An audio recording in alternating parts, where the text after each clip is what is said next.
Israel yang cacat akibat perangnya di jalur Gaza Palestina diperkirakan meningkat mencapai 30.000 orang. Banyak tentara yang terluka dengan badan yang diamputasi, kebutaan hingga kelumpuhan. Situs berita Israel Wala melaporkan bahwa sejak awal perang 4.000 tentara Israel telah dinonaktifkan karena mengalami cacat. Para prajurit ini dibayar oleh otoritas Israel dan menerima perawatan tanpa perlu membuktikan bahwa mereka luka dalam perang di Gaza. Saat ini pihak berwenang Israel sedang mempersiapkan diri untuk menerima sejumlah besar tentara penyandang disabilitas yang membutuhkan rehabilitasi ekstensif.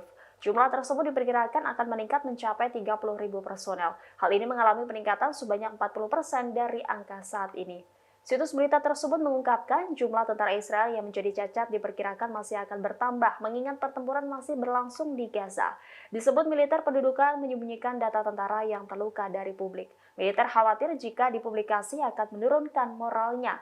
Idan Kaliman, Ketua Organisasi Militer Israel untuk Israel Penyandang Disabilitas, mengatakan belum pernah bertemu dengan orang-orang yang terluka parah sebanyak ini. Ia mengaku ada banyak tentara yang terluka dengan badan yang diamputasi, kebutaan hingga kelumpuhan.